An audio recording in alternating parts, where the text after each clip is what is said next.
আজকে আমরা আলোচনা করব chapter 18 right form of verb নিয়ে আমরা আলোচনা করব। আমরা যদি খেয়াল করে দেখি যে রাইট ফর্ম অফ ভার্ব হচ্ছে আপনার যে ভার্বের সঠিক নিয়ম যেগুলো সাবজেক্ট অনুসারে ব্যবহার করা হয় সেগুলো হচ্ছে রাইট ফর্ম অফ ভার্ব, যেগুলো টেন্স অনুসারে, মুড অনুসারে, বিভিন্ন কিছু অনুসারে বা সাবজেক্ট ভার্ব এগ্রিমেন্ট অনুসারেও আমরা রাইট ফর্ম ভার্ব ব্যবহার করে থাকি। তো আমরা যদি নিয়মগুলো দেখেন এখানে আছে যে সেন্টেন্সে যদি always, regularly, sometimes, often, generally, daily, everyday, every occasionally, usually, normally এগুলো থাকে, তাহলে আমরা মানে এই সেন্টেন্সটা আমরা প্রেজেন্ট ইনডিফিনিট টেন্সে করব।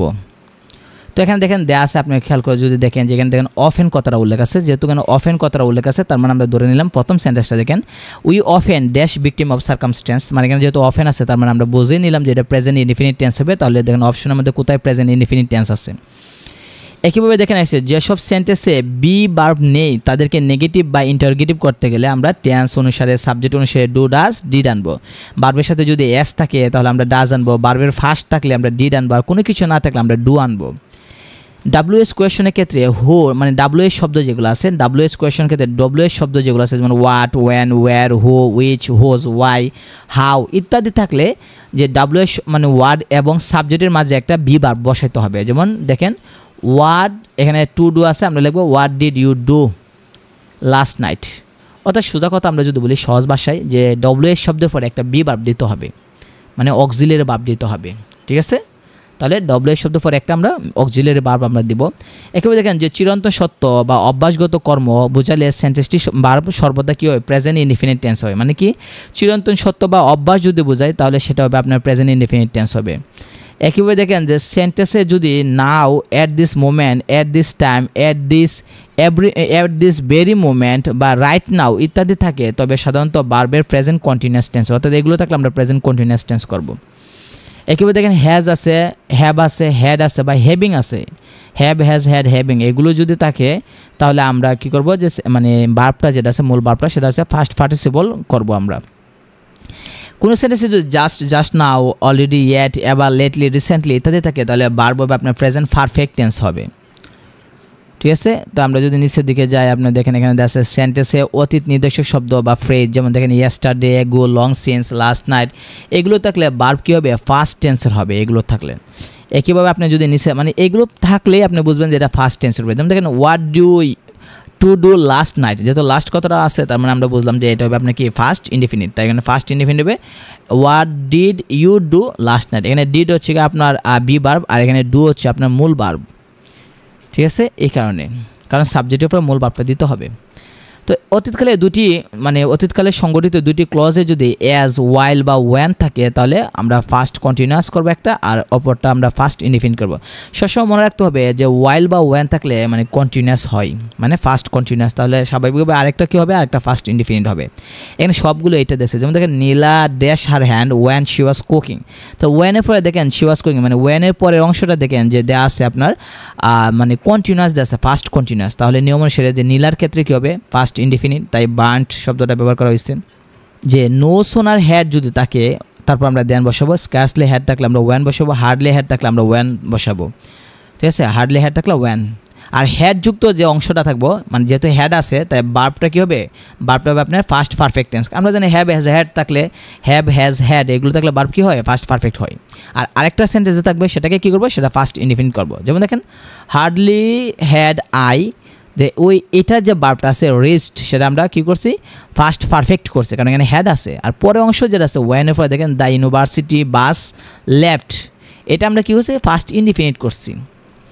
একইভাবে দেখেন সিন্সের আগের অংশে প্রেজেন্ট ইনডিফিনিট বা প্রেজেন্ট পারফেক্ট টেন্স হলে পরের অংশে ফার্স্ট ইনডিফিনিট। সহজ কথা, সিন্স দ্বারা যদি কোনো সেন্টেন্স থাকে তাহলে প্রথমটা যদি প্রেজেন্ট টেন্সে থাকে, প্রেজেন্ট ইনডিফিনিট থাকুক বা প্রেজেন্ট পারফেক্ট থাকুক, প্রেজেন্টে থাকলে পরের অংশটা আপনার ফার্স্ট ইনডিফিনিট হবে। আর প্রথম অংশে যদি ফার্স্ট ইনডিফিনিট থাকে তাহলে পরের অংশটা ফার্স্ট পারফেক্ট টেন্স হবে। এই নিয়মে সবগুলো এখানে মিলবে। একেবারে সিন্স আর ফর দিছে, সিন্স এবং ফর মানে সময় থাকলে ভার্বের প্রেজেন্ট পারফেক্ট কন্টিনিউয়াস হয়। আর ট্রানজিটিভ বা ইনট্রানজিটিভ ভার্ব না থাকলে প্রেজেন্ট পারফেক্ট হয়। সময় নির্দিষ্ট থাকলে ফর আর অনির্দিষ্ট থাকলে সিন্স ব্যবহার করা হয়। এখানে খেয়াল করে দেখেন সিন্স এবং ফরের ব্যবহার বলছে যে যদি কোনো একটা সেন্টেন্সে সিন্স এবং ফর ব্যবহার করে তাহলে সেটা প্রেজেন্ট পারফেক্ট কন্টিনিউয়াস টেন্সে হবে, সোজা কথা। আর সময়টা কেমন হবে, সময় যদি নির্দিষ্ট থাকে, উল্লেখ থাকে তাহলে আমরা ফর, আর উল্লেখ না থাকলে অনির্দিষ্ট থাকলে আমরা সিন্স ব্যবহার করব। যেমন দেখেন I have been living in Dhaka since 2000 সাল দেওয়া আছে, তার মানে কি এখানে 2000 দেওয়া আছে এই কারণে যে আমার দেখেন যে 2000 সালটা যেটা অনির্দিষ্ট দেওয়া আছে। তো আমরা খেয়াল করে দেখি, আমরা নিচের দিকে যদি আমরা যাই তাহলে আপনি দেখবেন যে এখানে অনেকগুলো ব্যবহার দেওয়া আছে। দেখেন সিন্সের ব্যবহার দেওয়া আছে, এখানে দেখেন সিন্সের ব্যবহার এটাও দেওয়া আছে, এখানে দেখেন দেওয়া আছে। তো আমরা যদি নিচের দিকে আরও যাই, এখানে বলছে দেখেন সময় নির্দিষ্ট থাকলে ফর পয়েন্ট অফ টাইমের ক্ষেত্রে, আর অনির্দিষ্ট হলে সিন্স পিরিয়ড অফ টাইমের ক্ষেত্রে বসে। তো দেখেন তবে এখানে ফ্রাইডে দেওয়া আছে, আর নিয়ারলি এ উইক এখানে দেওয়া আছে। দেখেন অনেকগুলো দেওয়া আছে, আপনি দেখেন যে সোমবার থেকে, অর্থাৎ এখানে একটা জিনিস, এখানে একটা ঝামেলা আছে। আপনি দেখেন যে সময় নির্দিষ্ট থাকলে ফর বসে, এটা কিন্তু সঠিক না। সঠিক তো হবে আপনার সময় যদি নির্দিষ্ট থাকে তাহলে সিন্স বসবে, আর অনির্দিষ্ট হলে ফর বসবে। এখানে কিন্তু এটা তেমন উল্লেখ করে নাই লেখাটা, আর সেন্টেন্সগুলো দিয়ে নেই, শুধু সিন্স দিয়ে এরা দিয়ে দিছে, আর সিন্স ছাড়া দিয়ে নেই। তাই দেখেন এখানে একটা মিস্টেক আছে। মিস্টেক বলতে এরা কোন দৃষ্টিতে বলছে সেটা জানি না, তবে আমরা যেটা শিখবো সেটা হচ্ছে গিয়ে সময় নির্দিষ্ট থাকলে আমরা সিন্স, আর অনির্দিষ্ট হলে ফর। যেমন দেখেন এখানে 2000 সাল নির্দিষ্ট করে বলে দিছে, তাই সিন্স। এখানে দেখেন শুক্রবার বলে দিছে, তাই সিন্স নির্দিষ্ট করে বলছে। আর এখানে দেখেন ফর নিয়ারলি এ উইক, এক সপ্তাহ ধরে, কিন্তু এখানে নির্দিষ্ট করে বলে নাই কোন সপ্তাহ থেকে, মানে অনির্দিষ্ট কোন সপ্তাহ বলে নাই। যেহেতু এখানে মানে সময় উল্লেখ থাকবে, মানে নির্দিষ্ট থাকবে, তাহলে আমরা দেব সিন্স। আর যদি নির্দিষ্ট না থাকে, জাস্ট বলে দিল এক সপ্তাহ, 2 সপ্তাহ, 1 মাস, 1 বছর, কোন 1 বছর, কোন 1 মাস, মাসের নাম তো উল্লেখ করে নাই, কোন 1 সপ্তাহ বা কোন দিন, দিনের কথা তো উল্লেখ করে নাই, তাহলে এটা অনির্দিষ্ট, তখন আমরা ফর বসাইব। এখানে দেখেন মানডে যেহেতু এখানে উল্লেখ করা আছে, তাই সিন্স দিলাম। এখানে দেখেন দেওয়া আছে 4 ইয়ার্স, মানে বছরের পর বছর। তো এখানে 4 ইয়ার্স যেহেতু নির্দিষ্ট করে বলে নাই, তাই ফর। তাহলে এখানে আমি যেটা বলতে চাইতেছি যে এই জায়গার মধ্যে এখানে যে উল্লেখ করা আছে সেটা, যে যদি আপনার নির্দিষ্ট করে থাকে তাহলে আমরা বসাবো সিন্স, আর অনির্দিষ্ট হলে ফর বসাইব সেটা। এখানে কোন দৃষ্টিতে বলছে, পয়েন্ট অফ টাইমের ক্ষেত্রে বলছে, সেটা বলছে, আমরা জানি না সেটা কি। তাহলে আমরা এভাবে শিখবো সিন্স মানে নির্দিষ্ট করে। তারপর আপনি খেয়াল করে দেখেন নিচের দিকে আপনি যদি দেখেন বিফোর এবং আফটার দেওয়া আছে। অতীতকালে সংঘটিত দুইটি কাজ যদি বিফোর এবং আফটারের কথা বলছে। আচ্ছা, এটা আমরা আগেও বলছি, বিফোর শব্দের অর্থ হচ্ছে পূর্বে, তাই পূর্বে হবে, বিফোর মানে হচ্ছে আপনার পূর্বে, তাই পূর্বে হবে আপনার পাস্ট পারফেক্ট। আর আফটার মানে হচ্ছে পরে, তাই পরে হবে পাস্ট পারফেক্ট। একটা জিনিস মনে রাখেন, আর আরেকটা কি হবে, আরেকটা ফার্স্ট ইনডিফিনিট। তো আমরা এখানে দুইটাই টেন্স, একটা হবে ফার্স্ট পারফেক্ট আর একটা হবে ফার্স্ট ইনডিফিনিট। তাহলে বিফোর মানে পূর্বে, মানে আগে, তাই আগে দেবো পারফেক্ট। আফটার মানে পরে, তাই পরে দেবো পারফেক্ট। ঠিক আছে, এটা মনে রাখলে হয়ে যাবে। তারপর আপনার দেখেন টু এর ব্যবহার আছে, যে আমরা জানি টু এর পর মূল বার্বের প্রেজেন্ট ফর্ম বসে, অর্থাৎ টু এর পরে যদি কোনো বার্ব দেয়, সে বার্বের সাথে কিচ্ছু যুক্ত হবে না, আইএনজি, এডি কোনো কিছু যুক্ত হবে না। সিম্পল সেন্টেন্সে দুটো বার্ব পাশাপাশি থাকলে সেকেন্ড বার্বের পরিবর্তন হয়ে বার্ব প্লাস আইএনজি অথবা পরে বার্বের ফার্স্ট পার্টিসিপল হয়ে যাবে। অর্থাৎ সোজা কথা এটা বলতেছে সিম্পল কমপ্লেক্স কম্পাউন্ডের কথা বলতেছে, সিম্পল কমপ্লেক্স কম্পাউন্ডের কথা। আমরা জানি সিম্পলের ক্ষেত্রে একটা সাবজেক্ট একটা বার্ব থাকে, কমপ্লেক্সের ক্ষেত্রে দুইটা সাবজেক্ট দুইটা বার্ব বা আরও বেশিও থাকতে পারে, কম্পাউন্ডের ক্ষেত্রেও দুই বা ততোধিক সাবজেক্ট বার্ব থাকবে। কিন্তু সিম্পলের কথা হচ্ছে কি একটা সাবজেক্ট একটা বার্ব। এখন যদি দেখা যায় আরেকটা বার্ব থাকে তাহলে কি করবেন, তাহলে ওই যে সেকেন্ড বার্ব মানে সবার শেষে বার্ব, যেটা দুইটা বার্ব থাকলে 2 নাম্বার যে বার্ব আছে এই বার্বের সাথে আমরা আইএনজি দিয়ে দেবো অথবা টু দিয়ে দেবো, 2 প্লাস বার্ব দিয়ে দেবো, এটা বলতেছে এরা। দেখেন এখানে হ্যাভিং এর পরে মূল ভার্বের ফার্স্ট পার্টিসিপল হবে। আমরা আগেও বলছি হ্যাভ, হ্যাজ, হ্যাড, হ্যাভিং, এই যে হ্যাভ সংক্রান্ত যত আছে সবগুলোর পরে ফার্স্ট পার্টিসিপল আমরা দিয়ে দেব। কোনো সেন্টেন্সে যদি হেয়ার বা দেয়ার দ্বারা শুরু হয় এবং তারপর যদি সিঙ্গুলার নাউন থাকে তাহলে হেয়ার অথবা দেয়ার এর পর সিঙ্গুলার ভার্ব বসে। মানে এখানে বলতেছে আপনার কোনো সেন্টেন্সে যদি হেয়ার দেয়ার থাকে তারপরে দেখবেন একটা নাউন থাকবে, সেই নাউনটা যদি সিঙ্গুলার হয় তাহলে ভার্ব সিঙ্গুলার, আর সেই নাউনটা যদি প্লুরাল হয় তাহলে ভার্ব প্লুরাল। যেমন দেখেন there is a high school in our village, এখানে দেখেন দেয়ারের পরে যে ভার্ব আছে ভার্বের পরে দেখেন লেখা আছে এ হাই স্কুল, মানে কি একটা হাই স্কুল, তাই আমরা ভার্ব দিছি ইজ। আর here are 2 high schools in our village, এখানে বলছে 2টা হাই স্কুল, তাহলে যেহেতু এখানে 2টা প্লুরাল তাই ভার্ব দেবো আর। মনে রাখতে হবে হেয়ার বা দেয়ার সাবজেক্ট ব্যবহার করলে ভার্বের পরে দেখবেন একটা নাউন থাকবে, যদি একটা বোঝায় তাহলে ভার্ব দেবো সিঙ্গুলার, আর অনেকগুলো বোঝাইলে ভার্ব দেবো প্লুরাল দেবো, এটা বলতেছে। Had better would, rather, let, must ইত্যাদি পর ভার্বের বেস ফর্ম হয়। এগুলো আমাদের নতুন কোনো বিষয় না। আমরা জানি can, could, may, might, will, would, shall, should, use to, is going to, have to, has to, must, need, dare, যত মডাল ভার্ব আছে আমরা ভার্বের অধ্যায় আমরা পড়েছি। এগুলো যে ভার্বের যে অধ্যায় ছিল সেই অধ্যায় আমরা পড়ছি। যত প্রকার মানে মডেল আছে, মডেলে কিন্তু ক্যান, কুডের মতো কিন্তু had, better, would, rather, let এগুলো কিন্তু ক্যান, কুড, মে, মাইটের মতোই। তো এদের পরে ভার্বের সাথে কিছু যুক্ত হবে না, অর্থাৎ ভার্বের সাথে এস বা ইএস, আইএনজি, ইডি কোনো কিছু আমরা যুক্ত করব না। জাস্ট শুধু আমরা কি করব, যে মূল ভার্বের বেস ফর্ম বসাই দেব, সেটা আমরা বলতেছি। তো আপনি যদি খেয়াল করে দেখেন যে এখানে যেগুলো দেওয়া আছে সবগুলো আপনি ইজিতে আপনি এগুলো করতে পারবেন যদি আপনি সূত্রগুলো শিখেন বা ভার্ব সম্পর্কে যদি আপনার কিছু বেসিক ধারণা থাকে তাহলে আপনি ইজিতে পারবেন। তো আপনি যদি নিচের দিকে যান দেখেন, এখানে দেওয়া আছে দেখেন যে আমরা যদি খেয়াল করে দেখি যে সেন্টেন্সের শুরুতে যদি উড, দ্যাট ব্যবহার করা হয় তাহলে সাবজেক্টের পরে আমাদেরকে কুড বসে এবং প্রদত্ত ভার্বের বেস ফর্ম। হ্যাঁ, বেস ফর্ম তো ভার্বের বসবেই, কারণ আমরা জানি can, could, may, might, will, would থাকলে ভার্বের সাথে কিচ্ছু বসে না, কারণ এটা মডেল। তাহলে বোঝা গেল উড, দ্যাট থাকলে সাবজেক্টের পরে আমরা কি দেবো, কুড দেবো। এই কথাটা মনে রাখলে চলবো যে উড, দ্যাট থাকলে সাবজেক্টের পরে আমরা কুড দেব। কোনো ভার্বের পূর্বে যদি mind, would, can't help, could not help, with a view to, look forward to, would you mind, get use to থাকে তাহলে পরে ভার্বের সাথে আইএনজি দেবো। আপনি যদি খেয়াল করে দেখেন, এই যে দেখেন will look forward to receiving a response from you, কারণ লুক ফরওয়ার্ড টু এর পরে যে ভার্বটা থাকবে এটার সাথে আমরা আইএনজি দেবো। একবারে ওই যে দেখেন লুক ফরওয়ার্ড টু দেওয়া আছে, তাহলে পরে ভার্বের সাথে কী দেবো, আইএনজি। এখানে কোনটাতে আইএনজি আছে দেখেন, এটা দেওয়া আছে হিয়ারিং ফ্রম ইউ সুন।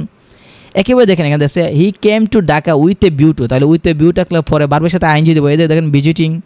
এভাবে আমরা করবো। আপনি প্র্যাকটিস নিজে চেষ্টা করেন, কারণ এতগুলো এই যে অসংখ্য প্র্যাকটিস আছে, আমরা যদি প্রত্যেকটা প্র্যাকটিস একটা একটা করে বুঝাই তাহলে তা আপনার দেখা যাবে যে অনেক সময় লাগবে, ঠিক না? আর আমরা ঘন্টার পর ঘন্টার ভিডিও আমরা দেখি না, কারণ এত লং টাইম ভিডিও আমাদের কেউ পছন্দ করে না বা দেখার ধৈর্য থাকে না। সবাই এখন শর্টসে পাগল, রিলস আর শর্ট নিয়ে ব্যস্ত। এখন শর্টসের কারণে দেখা যায় যে লং ভিডিও দিলে দেখা যায় ভিউ কম আসে।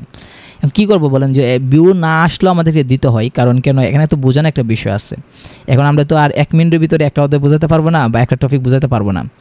তো দেখা যায় মানুষ চাই কি 2 মিনিটে 3 মিনিটের ভিতরে যেন আমরা সম্পূর্ণ মানে একটা অধ্যায় শেষ করতে পারি। এটা সম্ভব না, আপনাকে কমপক্ষে 10-15 মিনিট লাগবে একটা অধ্যায় ভালোভাবে বোঝাতে। আর প্রত্যেকটা উদাহরণ যদি আমরা প্রত্যেকটা যদি আপনার এখানে যে দেওয়া আছে যেগুলো বিগত সালে আসছে সবগুলো যদি আমরা একটা একটা করে বোঝাইতে যাই তাহলে কিন্তু একটা অধ্যায় আপনার 2 ঘন্টা লাগবে। তো এটা তো আমরা করতে পারবো এটা তখনই যখন আমরা লাইভ ক্লাস করব বা আমরা মানে যখন আমরা কোনো একটা ক্লাস নিজেরা নিব, সেটা যারা কোর্সে ভর্তি হবে তাদের জন্য। ঠিক আছে, মনে করেন কেউ যদি আমাদের অনলাইন কোর্সে ভর্তি হয় তাহলে আমরা বই ধরে ধরে একটা একটা সেন্টেন্স দিয়ে আমাদেরকে বোঝানো আপনাদেরকে বোঝাবো আমরা। তারপর বাসার কাজ থাকবে এবং পরবর্তীতে পরের দিন আপনারা এই যে সেন্টেন্সগুলো দেখে আসবেন, তারপর যে সেন্টেন্সটা বুঝবেন না এটা এবার দাগ দিয়ে আনবেন যে আমি এই সেন্টেন্সটা বুঝি নাই, তখন আমরা এটা বুঝাই দিব। এইভাবে সম্ভব। আর আমরা যদি এখন একটা একটা করে বোঝাতে যাই অনেক সময় লাগে। ঠিক আছে, আপনাদের কাজ হচ্ছে কি যে এগুলো নিজেরা প্র্যাকটিস করা। আর যারা অনলাইন আমাদের কোর্স আছে, আমরা বাংলা, ব্যাকরণ, ইংরেজি, গণিত, ইংরেজি যে কোনো বই হোক, গণিত যে কোনো বই হোক, আমরা অনলাইন কোর্স চালু করেছি। সে কোর্সগুলো যদি আপনারা করেন তাহলে সেখানে আমরা মানে একটা একটা উদাহরণ ধরে ধরে আপনাদেরকে শেখাবো এবং যখন বাসার কাছে একটা চ্যাপ্টার দেওয়া দেবো মানে বাড়িতে পড়ার জন্য, তখন পরের দিন যখন আমরা আবার অনলাইনে ক্লাস করব তখন আপনাদেরকে জিজ্ঞাসা করবো যে আপনি কোন উদাহরণটা, কোন সেন্টেন্সটা আপনি বুঝেন না বা কোন প্রশ্নটা বুঝেন নাই, তখন দাগায় রাখবেন, এই সেন্টেন্সটা আমরা বলবেন, আমরা বুঝাই দেবো। আর এখন যদি একটা একটা করে বুঝাইতে চাই বা একটা একটা যদি আমরা ব্যাখ্যা করতে চাই তাহলে অনেক সময় দরকার। তো আমরা যদি খেয়াল করে দেখি যে এই জিনিসটা আমাদের মাথায় মনে রাখতে হবে যে আমরা যে সূত্রগুলো যদি আমরা না শিখি আর সূত্র যদি উদাহরণগুলো আমরা যদি মানে প্র্যাকটিস না করি যে বিগত সালের প্রশ্নগুলো, তাহলে আমরা ইজিতে পারবো না। আমরা তখনই পারবো যত প্র্যাকটিস করবেন। অনেকে দেখা যায় সূত্র পড়া চলে যায় আর এক্সারসাইজ দেখে না। কেন এক্সারসাইজ দেখে না? এরা বলে কি যে এক্সারসাইজ দেখে না, সূত্র পারলেই হবে। আসলে তো ভুল কথা। পরীক্ষা হলে যখন আপনি মানে এক্সারসাইজ যখন না দেখবেন তখন দেখবেন আপনি সেন্টেন্সটা ভুল করবেন, কারণ সূত্র পড়লে হবে না। আপনি যদি অঙ্কের যদি সূত্র পড়ে যদি আপনি বর্গের সূত্র বা কিউবের সূত্র যদি আপনি স্কোয়ারের সূত্র যদি পড়া যদি আপনি অঙ্ক করতে চান যেমন পারবেন না, একইভাবে ইংরেজি ক্ষেত্র সেম। এখানে আপনার যে কাজটা করতে হবে সেটা হচ্ছে কি আপনাকে অবশ্যই সূত্র শেখার পরে আপনাকে প্র্যাকটিস করতে হবে, তাহলে আপনি ইজিতে যে কোনো জিনিস আপনি পারবেন। আর যদি এক্সারসাইজ না করেন তাহলে সূত্র যদিও মনে থাকবে, কিন্তু পরীক্ষা হলে দেখবেন আপনার কাছে চোখে ধাঁধা লাগবে, আপনার কাছে মনে হবে যে এটা কেমন জানে বা এটা মানে একই রকম দেখতে লাগবে অপশনগুলো। তো আপনি এক্সারসাইজ অবশ্যই বাধ্য হয়ে আপনাকে করতে হবে। তো আমরা যদি নিচে দেখেন দেয়া আছে it is high time, it is time বা উইশ যদি থাকে পরে অংশে মানে যে পরবর্তী অংশে যে সেন্টেন্সটা থাকবে সেটা পাস্ট ইনডিফিনিট টেন্স হবে। যেমন it is high time he changed his bad habits বা I wish I had a car. এখন এখানে হেড দিকে আপনি বাবা বললেন না যেখানে হেড তো এটা ফার্স্ট পারফেক্ট না, এটা ফার্স্ট পারফেক্ট না, হেডের পরে তো মূল ভার্বই নাই, মূল ভার্ব থাকলে না ফার্স্ট পারফেক্ট হবে। এখানে হেড নিজেই ফার্স্ট মানে ফার্স্ট ইনডিফিনিট। কেন আমরা জানি হ্যাবের ফার্স্ট কি হেড, তাহলে এখানে হেড আছে ফার্স্ট হিসেবে আছে। আর আপনি যে ফার্স্ট পারফেক্ট বলতেছেন এটা সূত্র হচ্ছে কি আপনার সাবজেক্ট হেড মূল ভার্বের ফার্স্ট পার্টিসিপল, হেডের পরে মূল ভার্বের ফার্স্ট পার্টিসিপল, হেড হবে এখানে আপনি বি ভার্ব। তাহলে আপনি বলেন যে এখানে কি হেড কি যদি বি ভার্ব হয় মানে অক্সিলারি ভার্ব হয় তাহলে মূল ভার্বটা কই, যেহেতু মূল ভার্ব নাই তাই এটা এখানে এটাই নিজেই এখানে কি আছে এটা মানে ফার্স্ট ইনডিফিনিট আছে। আর হেডের পরে যদি মূল ভার্বের ফার্স্ট পার্টিসিপল থাকতো তাহলে আমরা বলতাম যে এটা হচ্ছে আপনার ফার্স্ট পারফেক্ট। এরপর আমরা যদি খেয়াল করে দেখি তো আপনি দেখেন এখানে অসংখ্য দেয়া আছে, আপনি যদি খেয়াল করে দেখেন as though as if wish যদি থাকে তাহলে টু বি ভার্ব হিসেবে আমরা ওয়্যার ব্যবহার করব। আমরা যদি কোনো একটা সেন্টেন্সে যদি আমরা দেখি অ্যাজ দো অ্যাজ ইফ থাকে আর অথবা উইশ থাকে তাহলে বি ভার্ব যদি আমাদেরকে ব্যবহার করতে বলে এম ইজ আর ওয়াজ আর হ্যাভ হ্যাজ হ্যাড এগুলো যদি বলে ব্যবহার করার জন্য তাহলে আমরা শুধু ওয়্যার ব্যবহার করব আর কিছু ব্যবহার করব না। ঠিক আছে, পরবর্তীতে আপনি খেয়াল করে দেখেন অ্যাজ দো অ্যাজ ইফ, এই যে এই দুইটা যদি থাকে অ্যাজ দো অথবা অ্যাজ ইফ, অ্যাজ দো অথবা অ্যাজ ইফ যদি থাকে তাহলে মনে রাখতে হবে যে প্রথম সেন্টেন্সটা যদি হয় আপনার প্রেজেন্ট টেন্সে হয়, প্রেজেন্ট ইনডিফিনিট হোক বা প্রেজেন্ট পারফেক্ট হোক মানে প্রেজেন্টে থাকলে হচ্ছে তাহলে পরে অংশটা হবে ফার্স্ট ইনডিফিনিট। তাহলে অ্যাজ দো বা অ্যাজ ইফের প্রথম অংশটা প্রেজেন্ট টেন্সে তাহলে পরে অংশটা ফার্স্ট ইনডিফিনিট, আর প্রথম অংশ যদি ফার্স্ট ইনডিফিনিট হয় তাহলে পরে অংশটা হবে ফার্স্ট পারফেক্ট টেন্স। যেমন দেখেন এখানে দেয়া আছে Rishan wax as if he, তাহলে দেখেন অ্যাজ ইফের প্রথম অংশটা দেখেন ওয়াক্স, রিশান ওয়াক্স মানে ফার্স্ট মানে প্রেজেন্ট ইনডিফিনিট আছে, রিশান ওয়াক্স ভার্বের সাথে এস বাই এস যুক্ত হয় কোথায় প্রেজেন্ট ইনডিফিনিটের ক্ষেত্রে, তাহলে প্রথম অংশটা প্রেজেন্ট ইনডিফিনিট, তাহলে নিয়ম অনুসারে পরের অংশটা কী হবে ফার্স্ট ইনডিফিনিট, কারণ প্রথম অংশ প্রেজেন্ট টেন্সে থাকলে পরের অংশ ফার্স্ট ইনডিফিনিট। তাহলে এখানে দেখেন ফার্স্ট ইনডিফিনিট কোথায় আছে, এই যে দেখেন ওয়্যার দেবো ওয়্যার, এটা তো ফার্স্ট ইনডিফিনিট না, এটা হয়তো ফার্স্ট পারফেক্ট, এটা তো ইজ, তাহলে এটাই হবে। আমরা যদি খেয়াল করে দেখি যেখানে আই উইশ দেওয়া আছে মানে আই উইশ যদি কোনো একটা সেন্টেন্সে থাকে তাহলে আমরা জানি যে সেন্টেন্সটা হবে আপনার ফার্স্ট ইনডিফিনিট যে দেওয়া আছে। আমরা উপরে আমরা পড়েছিলাম যে আমরা যদি খেয়াল করে দেখি এখানে আছে যে কোনো একটা সেন্টেন্স যদি it is high time, it is time অথবা উইশ থাকে যদি তাহলে আমরা জানি যে ফার্স্ট ইনডিফিনিট টেন্স হয়। তাহলে যেহেতু এখানে আই উইশ আছে মানে উইশ আছে তাই আমরা ফার্স্ট ইনডিফিনিট দেবো। তো এখানে খেয়াল করে দেখেন ফার্স্ট ইনডিফিনিট কিন্তু একমাত্র হ্যাড, কারণ হেড হচ্ছে কি আপনার হ্যাবের ফার্স্ট হচ্ছে হেড, আর হেডের পরে যদি আরেকটা ভার্ব থাকতো সেটা যদি মূল ভার্বের ফার্স্ট পার্টিসিপল থাকতো তাহলে আমরা বলতাম যে এটা ফার্স্ট পারফেক্ট হতো। শুধু হেড সিঙ্গেল হেড যদি থাকে তাহলে সেটা হচ্ছে আপনার ফার্স্ট ইনডিফিনিট। তো একইভাবে এখানে দেখেন যে দেয়া আছে হি স্পিক্স যেহেতু আছে তাহলে as if he war A scientist. তো খেয়াল করে দেখেন যে নিচে যদি আমরা খেয়াল করে দেখেন ল্যাস্ট দেওয়া আছে, আমরা যেন কোনো একটা সেন্টেন্সে যদি ল্যাস্ট কথা থাকে তাহলে সাবজেক্টের পরে আমাদেরকে বাধ্যতামূলক শুড বসাতে হবে। যেমন দেখেন he ran fast lest he should miss the train, অর্থাৎ সাবজেক্টের পরে আমরা একটা বিভার্ব শুড বসাইতে হবে যে কোনো টেন্সের হোক না কেন। তারপর আমরা যদি খেয়াল করি যেসব এক্সক্লেমেটরি সেন্টেন্সে আশ্চর্যবোধক বাক্য যেমন হেয়ার বা দেয়ার দ্বারা শুরু হয় বর্তমানে কিছু ঘটেছে এমন বোঝায় সেসব বাক্যে প্রেজেন্ট ইনডিফিনিট টেন্স, যেমন হেয়ার কামস দ্য বাস অথবা দেয়ার শি গোস, অথবা বলতেছে যে কোনো একটা যদি এক্সক্লেমেটরি সেন্টেন্স যদি তার সাবজেক্ট যদি হয় হেয়ার অথবা দেয়ার তাহলে সেটা হবে আপনার প্রেজেন্ট ইনডিফিনিট টেন্স। আবার বলতেছি যে যদি কোনো একটা এক্সক্লেমেটরি সেন্টেন্সের যদি সাবজেক্ট হয় হেয়ার অথবা দেয়ার তাহলে আশ্চর্যবোধক চিহ্ন তো বসবে আমরা জানি যে এক্সক্লেমেটরির ক্ষেত্রে, আর মানে টেন্সটা হবে আপনার প্রেজেন্ট ইনডিফিনিট। একইভাবে খেয়াল করে দেখেন যেখানে আছে মেক অথবা লেট অথবা need dare had better would rather ইত্যাদির পর ভার্বের প্রেজেন্ট ফর্ম বসে, তাহলে আমাদেরকে খেয়াল রাখতে হবে যে make let need dare had better would rather ইত্যাদির পর ভার্বের প্রেজেন্ট ফর্ম বসে এবং ভার্বের পূর্বে টু থাকলে তা উঠে যায়, মানে এগুলোর সাথে টুও যুক্ত হবে না, জাস্ট শুধু ভার্ব বসবে আর তার প্রেজেন্ট ফর্ম, সাথে টু ভার্বের সাথে আইএনজি কোনো কিছু যুক্ত হবে না। তবে see hear find watch feel notice ইত্যাদির পর বেস ফর্ম এবং ভার্বের বার্বের আইএনজি উভয় সঠিক, কিন্তু বলতেছে যদি আমরা see, hear, find, watch, feel, notice এগুলো যদি থাকে তাহলে এরপরে বার্বটা আমরা বেস ফর্মও দিতে পারি অথবা বার্বের সাথে আইএনজি দিতে পারি, দুইটাই সঠিক। তাহলে আমরা এখান থেকে যে জিনিসটা শিখলাম সেটা হচ্ছে যে make, let, need, dare, had better, would rather এই শব্দগুলোর পরে বার্ব যদি থাকে বার্বের সাথে কিচ্ছু যুক্ত করব না, কিন্তু যদি see, hear, find, watch, feel, notice এই শব্দগুলো যদি থাকে তাহলে আমরা বার্বের সাথে মানে এগুলোর পরে যে বার্ব বসাবো সে বার্বের সাথে কোনো কিছু যুক্ত করব না। আর যদি যুক্ত করতেছে তাহলে বার্বের সাথে আইএনজি যুক্ত করলেও চলবে, মানে এই ক্ষেত্রে দুইটাই সঠিক, কিন্তু উপরের ক্ষেত্রে কোনো কিছু যুক্ত করব না মেকের ক্ষেত্রে। পজিটিভ ভার্ব হচ্ছে নিজে না করে কাউকে দিয়ে যদি কোনো কাজ করানো হয় সেটাকে বলা হয় পজিটিভ, যেটা প্রযোজক ক্রিয়া বলা হয় বাংলায়। পজিটিভ ভার্ব মানে হচ্ছে নিজে একটা কাজ না করে অন্যকে দিয়ে কোনো একটা কাজ করানো হলে, যেমন রাখাল গরুকে ঘাস খাওয়াচ্ছে, তাহলে খেয়াল করে দেখেন রাখাল কি ঘাস খাচ্ছে না, রাখাল গরুরে খাওয়াইতেছে, অর্থাৎ কাজটা গরুরে দিয়ে করাইতেছে। অথবা শিক্ষক ছাত্রদের পড়াচ্ছেন, তাহলে শিক্ষক কি পড়তেছে না, কাজটা কিন্তু শিক্ষক করতেছে না, ছাত্রদের দিয়ে করাইতেছে। তাহলে এটা হচ্ছে নিজে মানে সাবজেক্ট যে ব্যক্তি থাকবে সে নিজে কাজটা না করে অন্যকে দিয়ে করায়।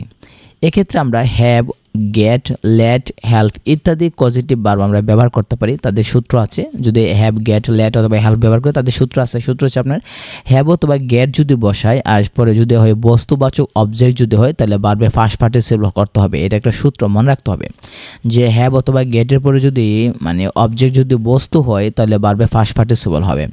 আর হ্যাভের পরে যদি ব্যক্তিবাচক অবজেক্ট তাহলে ভার্বের প্রেজেন্ট ফর্ম, অর্থাৎ হ্যাভের পরে যদি ব্যক্তিবাচক অবজেক্ট থাকে তাহলে ভার্বের প্রেজেন্ট ফর্ম। আর লেট অথবা মেক অথবা হেল্প এগুলোর পরে যদি যে কোনো অবজেক্ট থাকে এনি অবজেক্ট তাহলে আমরা ভার্বের প্রেজেন্ট ফর্ম দেব। আর যদি হেল্প থাকে তাহলে যে কোনো অবজেক্ট থাকে তাহলে আমরা ইনফিনিটিভ অর্থাৎ টু প্লাস ভার্ব দেব। আর গেট যদি থাকে আর যদি ব্যক্তিবাচক অবজেক্ট থাকে তাহলে আমরা ইনফিনিটিভ মানে টু প্লাস ভার্ব দেবো। যেমন দেখেন আমি চুল কাটাতে যাচ্ছি এর ইংরেজি I am going to cut my hair লিখলে ভুল হবে, কারণ তখন আপনি নাপিত হয়ে যাবেন যে আমি নিজে নিজে চুল কাটতেছি। তো শুদ্ধ হবে I am going to have my hair cut, কারণ দেখেন আমি চুল কাটতেছি এখন কিন্তু এই কাজটা কিন্তু আমি করতেছি না, করতেছে নাপিত। তো আমি যদি বলি আমি চুল কাটাতে যাচ্ছি, এখানে যদি বলি I am going to cut my hair তাহলে বোঝাবে যে আমি নিজের চুল নিজে কাটতেছি। তাই আরেকজনকে যদি কাজটা করাই তাহলে আমি বললাম যে আই এম গোয়িং টু, তারপর হ্যাভ বসালাম, আমরা জানি হ্যাভের পরে মাই এয়ার আছে, মানে এখানে বলতেছে হ্যাভ বসানো হইলো তাহলে আমরা হ্যাভ বসাইলাম। তারপর মাই হেয়ার হচ্ছে মানে আমার চুল, সেটা হচ্ছে বস্তুবাচক অবজেক্ট। এক নম্বর সূত্র যেটা এটা যে হ্যাভের পরে বস্তুবাচক অবজেক্ট যদি থাকে মাই হেয়ার হচ্ছে বস্তুবাচক অবজেক্ট।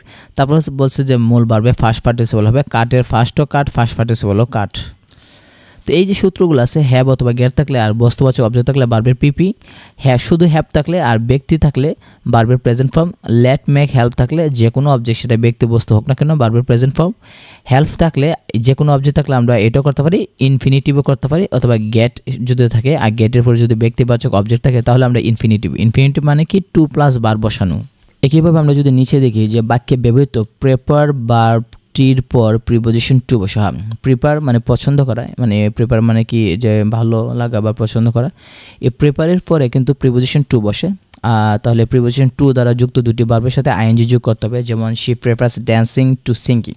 আচ্ছা আমরা সচরাচর আমরা জানি যে টু এর পরে ভার্ব বসে টু প্লাস ভার্ব, যেটা ইনফিনিটিভ বলা হয়। ইনফিনিটিভ মানে হচ্ছে আপনার টু প্লাস ভার্ব, কিন্তু এখানে বলতেছে যে প্রেফারের পরে টু বসে আর পরে যে ভার্বটা আছে সেটার সাথে আইএনজি যুক্ত করতে হবে। অর্থাৎ সোজা কথা প্রেপার টু থাকলে এরপরে যে ভার্বটা আছে সেটা আইএনজি দিতে হবে। যদি আমরা জানি ওই যে ইজ গোয়িং টু, অথবা আমরা যে বলছি যে with a view to, look forward two, এই টু থাকার পরে কিন্তু আমাদের কিন্তু ভার্বের সাথে আইএনজি দেওয়া লাগছে। যদি আমরা বলি look forward two, with a view two, এইগুলো সেম একইভাবে প্রেপারের ক্ষেত্রেও প্রেপার টু থাকলে পরে ভার্বের সাথে আইএনজি দিতে হবে। তারপর বলতেছে দ্যাট যুক্ত বাক্যে দ্যাট এর পূর্বে যদি proposed, important, necessary, insisted, essential, needed, required, recommended, advised, mandatory, suggested, advised, urgent, imperative, requested, obligatory ইত্যাদি অ্যাডজেক্টিভগুলোর যে কোনো একটি থাকে তবে দ্যাট এর পরবর্তী ভার্বটির কোনো পরিবর্তন হবে না, অর্থাৎ মেইন ভার্বটির বেস ফর্ম মানে হবে। বলতেছে কি দ্যাট যুক্ত বাক্যের দ্যাট এর পূর্বে যদি, অর্থাৎ বলতেছে যে দ্যাট দ্বারা দুটো বাক্য যদি শুরু হয় তাহলে দ্যাট সারা যে সেন্টেন্সটা থাকবে দ্যাটের আগে প্রথম যে সেন্টেন্সটা থাকবে ওইটার মধ্যে যদি proposed, important, necessary, insisted, essential, needed, required, recommended, advice, mandatory, suggested, advised, urgent, imperative, requested, obligatory ইত্যাদি যদি অ্যাডজেক্টিভগুলোর যে কোনো একটা থাকে, এইগুলোর মধ্যে যে কোনো যদি একটা থাকে তাহলে দ্যাটের পরবর্তী ভার্বটির কোনো পরিবর্তন, তাহলে দ্যাট যুক্ত যে সেন্টেন্সটা আছে ওইটা ভার্বে কোনো পরিবর্তন হবে না, বলতেছে মেইন ভার্বের বেস ফর্ম। যেমন দেখেন he advised me to give up smoking, ঠিক আছে। তাহলে এখানে যদি আছে আপনি advised me to give up smoking, advised কথাটা দেওয়া আছে এখানে অ্যাডভাইস, তাহলে বলতেছে যে মূল ভার্বের সাথে তাহলে মানে দ্যাটের পরবর্তী ভার্বের কোনো পরিবর্তন হবে না, অর্থাৎ মেইন ভার্বের কী হবে না, কোনো পরিবর্তন হবে না। একেবারে দেখেন আই ক্যান নট হেল্প দেওয়া আছে তাহলে ড্রয়িং। একেবারে আমরা যদি খেয়াল করে দেখি যে এখানে যে সূত্রগুলো আছে আপনি যদি খেয়াল করে দেখেন এখানে দেওয়া আছে যে Rafiq had Mizan clean the floor, এইরকমভাবে কি আমরা যদি নিচে দেখি যে দুটি ভবিষ্যৎকালে কাজ যদি when, as soon as, unless, until, in case, before, after দ্বারা যুক্ত থাকে তাহলে এদের পরে ভার্বের প্রেজেন্ট ইনডিফিনিট হবে এবং অপর অংশটি ফিউচার ইনডিফিনিট হবে। অর্থাৎ দুইটা যদি ভবিষ্যৎকালে কাজ হয়ে থাকে, অর্থাৎ ফিউচারে কোনো কাজ যদি দুইটা হয়ে থাকে আর এরা যদি when, as soon as, unless, until, in case, before, after এগুলো দ্বারা যুক্ত থাকে তাহলে মনে রাখতে হবে যে একটা হবে প্রেজেন্ট ইনডিফিনিট আর অপর অংশটা হবে আপনার ফিউচার ইনডিফিনিট। যেমন দেখেন when I get money I will buy a book, তাহলে দেখেন এই অংশটা যেহেতু ফিউচার আছে তাহলে আমরা বুঝে নিলাম যে অপর অংশটা কী হবে, প্রেজেন্ট ইনডিফিনিট হবে। তো রিয়েল টেস্টে আমরা যদি খেয়াল করে দেখি এখান থেকে দেওয়া আছে 1 number injured, he lay on the ground Groening দেওয়া আছে। তো দেখেন এখানে অনেকগুলো দেওয়া আছে, এখানে ব্যাখ্যাও দেওয়া আছে কোন সূত্রটা এখানে ব্যবহার করা হইল সেটাও এখানে দেওয়া আছে, ঠিক আছে। আমরা নিচে যদি আমরা খেয়াল করে দেখি আর দেখেন অনেকগুলো আছে, দেখেন the prices of rice are rising, যেহেতু বাকি কোনো অবজেক্ট নেই সেহেতু ভার্বটি হবে ইনট্রানজিটিভ আর অ্যাক্টিভ ভয়েস হতে হবে। তো রেজ ট্রানজিটিভ এবং রাইজ হচ্ছে আপনার ইনট্রানজিটিভ ভার্ব, তো রাইজিং ব্যবহার করা হয়েছে। একেবারে দেখেন do not make a noise while your father is sleeping, বলতেছে যে শব্দ করো না ওয়াইল ইউর ফাদার ইজ স্লিপিং। এখানে কিন্তু খেয়াল করেন যে অনেক সূত্র কিন্তু উপর আমরা পড়েছি যে সূত্রগুলো এইগুলো আলোকে দেওয়া আছে, তাহলে খেয়াল করে দেখেন এখানে যেহেতু ওয়াইল আছে আমরা জানি ওয়াইল যদি থাকে তাহলে আমরা জানি যে একটা কন্টিনিউয়াস হবে, একটা সেন্টেন্স কন্টিনিউয়াস হবে, এই কারণে কন্টিনিউয়াস করছে ইজ স্লিপিং দিয়ে দিচ্ছি। ওয়াইল যুক্ত সেন্টেন্সটার মধ্যে যে ওয়াইলের সাথে যুক্ত যে সেন্টেন্সটা থাকবে এটার সাথে এটা হইবে ভার্বের মানে প্রেজেন্ট কন্টিনিউয়াস বা ফাস্ট কন্টিনিউয়াস এরকম হবে, যে কোনো কন্টিনিউয়াস হবে। তো এখানে দেখেন অসংখ্য প্রশ্ন আসছে এখানে বিগত বা পিএসসিতে আপনি যদি খেয়াল করেন বিভিন্ন প্রশ্ন এখানে দেখেন আছে, যেমন English dash across the world, English is spoken, this passive, কারণ স্পোকেন মানে হচ্ছে কথা বলা, ইংলিশ তো নিজে নিজে কথা বলতে পারে না, তাই এটা হচ্ছে আপনার মানে প্যাসিভ ভয়েস। একইভাবে আমরা যদি দেখেন অসংখ্য আছে যে আই স্মেল সামথিং বার্নিং, তাহলে বলতেছে যে নন ফর্মেট ভার্ব স্মেল এর পর অবজেক্ট সামথিং থাকায় এরপরে প্রেজেন্ট পার্টিসিপল হচ্ছে ভার্বের সাথে আইএনজি যুক্ত করা হয়েছে। তো আমরা যদি খেয়াল করে দেখেন অসংখ্য প্রশ্ন এখানে আপনি পাবেন the house is too costly, TW2 থাকলে পর আরেকটা 2 হবে, এটা বাদ এটাও বাদ, এটা হতে পারে 2 বাই যেটা অথবা 2 বাই ইট।